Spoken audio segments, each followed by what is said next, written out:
Hello, I'm Brigantia Blackbird of Blackbird's Brew. Happy Tuesday and welcome to Modern Problems, Pagan Solutions. So you may have noticed that lately it seems that our country is determined to go to hell in a handbasket, whilst ripping that basket into absolute shreds. This business of falling apart and living in a state of perpetual crisis is taking its toll. Now, for some, this means they're just going to stick their heads in the sand. Others are the ones who get tossed about by the chaos and the high emotions. But another section of people are looking inward, and after analyzing how we got here, are now addressing the big questions. Who are we really? What do we want? What is our purpose? In what manner are we going to live? And then they try to define what it means to truly become a people.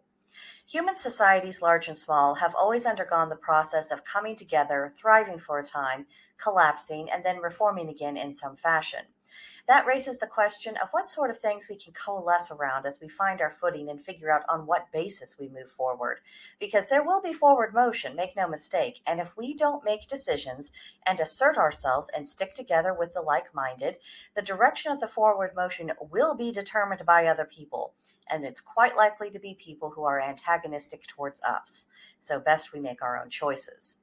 Traditionally, societies are formed on the basis of tribes that came about in an organic fashion. You had families that got along with other families, they intermarried, they lived on a particular area of land, and over a period of time came to have a significant amount of shared history. Contrast that with how the United States came into being, which was on ideological grounds and through deliberate intention.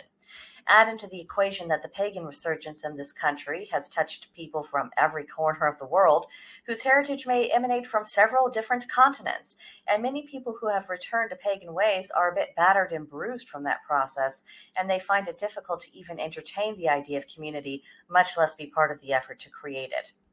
So we have a great challenge before us, and it is worth contemplating the strengths and weaknesses of both traditional, organically formed societies as well as social contract societies such as what we're in today. The way forward in my mind is to seek to combine the strengths of both.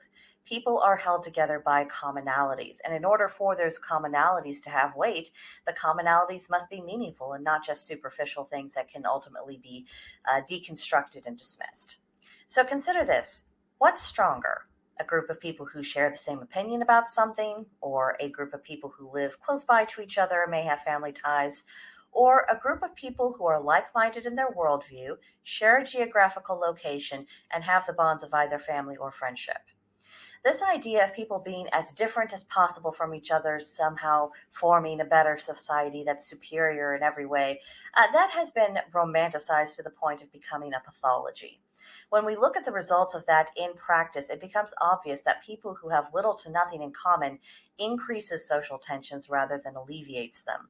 We must consider this as we decide how to go forward and how we'll create some order out of the chaos our society has become.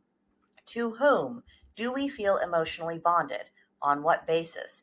And is your worldview with these people sufficiently compatible to build upon it and draw in others who are on a similar wavelength? We are going to get through this, and we can use the current state of affairs to our advantage if we seize the opportunity before us and spend more time thinking about what needs to be done and doing that which is within our power, and less time fretting about what a pity it all is and what awful things might occur. We can choose to move towards something rather than perpetually mourn what is lost. So the real question is, will you exercise your own power in this regard? So those are my thoughts that I have on the subject. I'll leave your own for me in the comments section, or come join the bigger discussion on Gilded. Our server is called Blackbird's Brew. The link to join us is in the description box. We'd be happy to have you, and honestly, we would like to have more voices starting to entertain these concepts, threshing through ideas. Any society comes together through that very process, people knowing each other, consulting with one another, and then walking together as one. So, hope to see you soon, and I guess I'll see you in the next video. Bye.